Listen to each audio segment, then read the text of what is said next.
সম্প্রতি সাবেক স্বৈরাচার অবৈধ প্রধানমন্ত্রী শেখ হাসিনার নামে প্রচারিত একটি বক্তব্য ও রয়টার্সে প্রকাশ হওয়া একটি প্রতিবেদন নিয়ে রাজনৈতিক অঙ্গনে ব্যাপক আলোচনা সমালোচনা শুরু হয়েছে।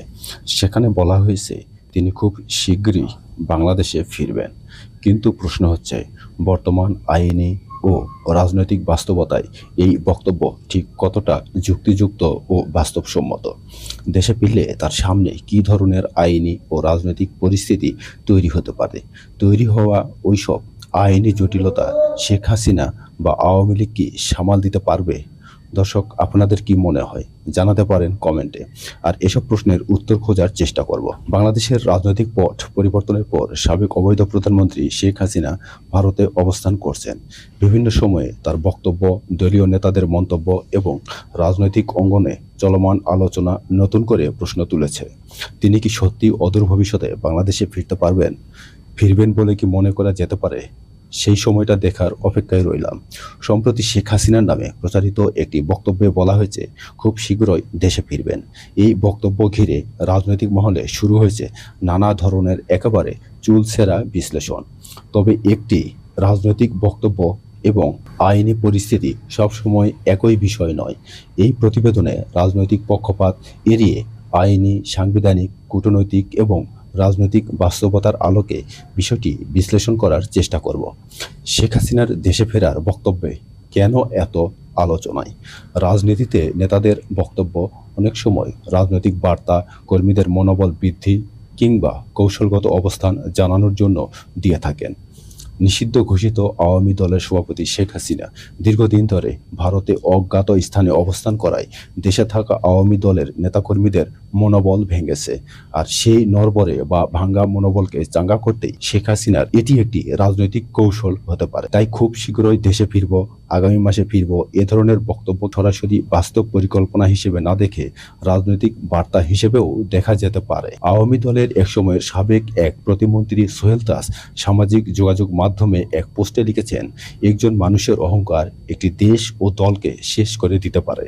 তার বাস্তব উদাহরণ হলো শেখ হাসিনা ও তার পরিবারের সদস্যদের দেখলেই বোঝা যায়। বিশ্লেষকদের মতে এ ধরনের বক্তব্যের উদ্দেশ্য হতে পারে দলীয় নেতাকর্মীদের সক্রিয় রাখা, সমর্থকদের মধ্যে আত্মবিশ্বাস সৃষ্টি করা, আন্তর্জাতিক মহলে রাজনৈতিক উপস্থিতি জানান দেওয়া এবং ভবিষ্যৎ রাজনৈতিক সমঝোতার সম্ভাবনা জীবিত রাখা। বর্তমান আইনি বাস্তবতা: বাংলাদেশে শেখ হাসিনার বিরুদ্ধে বিভিন্ন আদালতে একাধিক মামলা বিচারাধীন রয়েছে বলে প্রকাশিত তথ্য থেকে জানা যায়।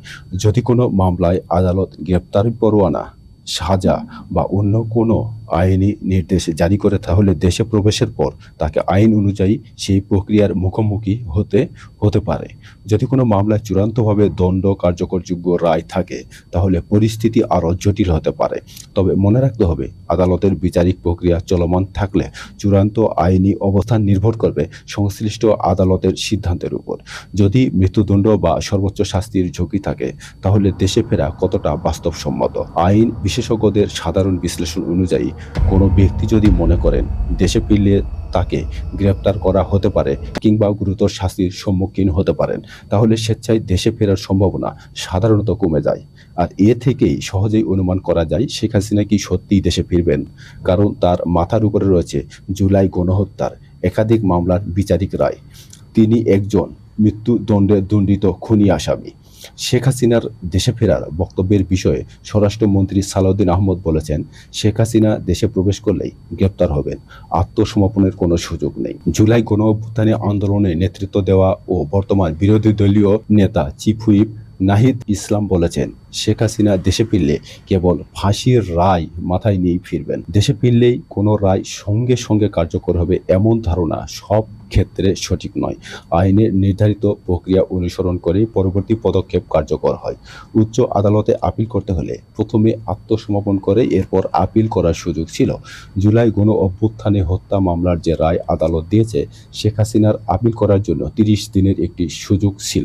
অর্থাৎ প্রথমে আত্মসমর্পণ করে এরপর তিনি চাইলে আপিল করতে পারেন, কিন্তু সেই সময়টিও শেষ হয়ে গিয়েছে। ভারতের ভূমিকা কতটা গুরুত্বপূর্ণ? বর্তমানে শেখ হাসিনার ভারতে অবস্থান বাংলাদেশের সঙ্গে ভারতের কূটনৈতিক সম্পর্কের একটি আলোচিত বিষয়। যদি বাংলাদেশ সরকার আনুষ্ঠানিকভাবে প্রত্যর্পণের আবেদন করে, তাহলে বিষয়টি নির্ভর করবে দুই দেশের বিদ্যমান প্রত্যর্পণ চুক্তির শর্ত, আদালতের আদেশ, কূটনৈতিক আলোচনা, আন্তর্জাতিক আইনের ব্যাখ্যা ইত্যাদির উপর নির্ভরশীল। অর্থাৎ শুধু রাজনৈতিক বক্তব্যের ভিত্তিতে কাউকে ফেরত পাঠানো বা না পাঠানোর সিদ্ধান্ত হয় না। রাজনৈতিক সমঝোতার সম্ভাবনা কি আছে? বাংলাদেশের রাজনৈতিক ইতিহাসে বিভিন্ন সময়ে সংলাপ, সমঝোতা কিংবা বিশেষ রাজনৈতিক সমাধানের উদাহরণ রয়েছে। তবে বর্তমান পরিস্থিতিতে এমন কোনো সমঝোতা হবে কিনা তা সম্পূর্ণ অনুমান নির্ভর। বর্তমান পর্যন্ত প্রকাশ্যভাবে এমন কোনো নিশ্চিত তথ্য নেই যা থেকে বলা যায় যে শেখ হাসিনার দেশে ফেরার জন্য রাজনৈতিক সমঝোতা চূড়ান্ত হয়েছে। এমতো অবস্থায় শেখ হাসিনা দেশে ফিরলে সম্ভাব্য চ্যালেঞ্জগুলো, যদি তিনি বাংলাদেশে ফেরেন, তাহলে কয়েকটি বড় চ্যালেঞ্জ সামনে আসতে পারে, যেমন আইনগত প্রক্রিয়ার মুখোমুখি হওয়া, নিরাপত্তা ব্যবস্থা নিশ্চিত করা, রাজনৈতিক উত্তেজনা বৃদ্ধি পাওয়ার আশঙ্কা, আদালতের নির্দেশনা অনুসরণ করা, আন্তর্জাতিক গণমাধ্যমের নজরে আসা ও কূটনৈতিক প্রক্রিয়া। দেশে না ফেরার কারণ কি হতে পারে? বিশ্লেষকদের মতে কয়েকটি কারণে দেশে ফেরার সম্ভাবনা কমিয়ে দিতে পারে। চলমান বিচারিক প্রক্রিয়া, গ্রেপ্তারের আশঙ্কা, রাজনৈতিক অনিশ্চয়তা, নিরাপত্তাজনিত উদ্বেগ, আন্তর্জাতিক কূটনৈতিক হিসাব নিকাশ। তাহলে খুব শীঘ্রই দেশে ফিরব, এই কথা কতটা বাস্তবসম্মত? এই প্রশ্নের সরাসরি উত্তর বর্তমানে নিশ্চিতভাবে দেওয়া সম্ভব নয়, কারণ এর পেছনে থাকতে পারে ভারতীয় গোয়েন্দা সংস্থা র এর সুপরিকল্পিত কোনো অবস্থান। এরপরেও এতটুকু বলা যেতেই পারে, শেখ হাসিনা এই সময়ে দেশে ফিরবেন না, কিন্তু দেশে থাকা মানুষ ও তার দলের নেতাকর্মীদের শান্তিতে থাকতে দিতে চান না। এজন্যই কদিন পর পর দেশে ফিরব, ঢুকছি, ঢুকে যাব, এইসব আবল তাবল বলে রাজনৈতিক পরিস্থিতি উত্তপ্ত করার একটি চেষ্টা করছেন। রাজনৈতিক বক্তব্য বাস্তবায়নের জন্য কয়েকটি গুরুত্বপূর্ণ শর্ত পূরণ হওয়া প্রয়োজন, যেমন আইনি জটিলতার সমাধান, নিরাপত্তা পরিস্থিতি অনুকূলে থাকা, রাজনৈতিক পরিবেশ স্থির বা শীতল থাকা, কূটনৈতিক অবস্থান সুদৃঢ় হওয়া এবং ব্যক্তিগত সিদ্ধান্ত নেওয়া, যা বর্তমান সময়ে শেখ হাসিনার কোনোটিই নেই। এই পাঁচটি বিষয়ে যে কোনো একটি বিষয় বড় বাধা হয়ে দাঁড়াতে পারে। বিশেষজ্ঞদের দৃষ্টিভঙ্গি, রাজনৈতিক বিশ্লেষকদের একটি অংশ মনে করেন শেখ হাসিনার বক্তব্য মূলত রাজনৈতিক কর্মীদের উদ্দেশ্যে কেবলই একটি বার্তা। অন্যদিকে আরেকটি অংশের মতে ভবিষ্যতে রাজনৈতিক পরিস্থিতি পরিবর্তিত হলে দেশে ফেরার চেষ্টা হতে পারে। আবার অনেক আইন বিশেষজ্ঞের মতে দেশে ফিরলেও তাকে আদালতের নির্দেশনা অনুসরণ করতেই হবে এবং আইনি প্রক্রিয়া এড়িয়ে যাওয়ার সুযোগ সীমিত। বর্তমান অবস্থায় শেখ হাসিনা কবে দেশে ফিরবেন, আদৌ ফিরবেন কিনা, এর নির্দিষ্ট উত্তর এখনই দেওয়া সম্ভব নয়।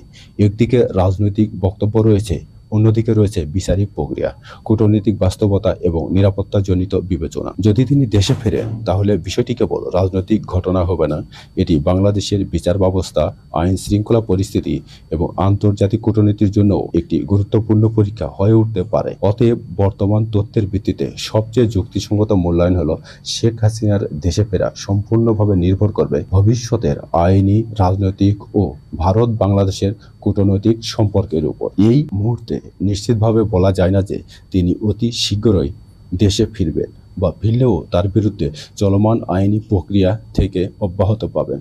দর্শক, বর্তমান সময়ে শেখ হাসিনা দেশে ফিরলে রাজনৈতিক পরিস্থিতি কি হতে পারে? আপনার মতামত কমেন্টে লিখে জানাতে পারেন।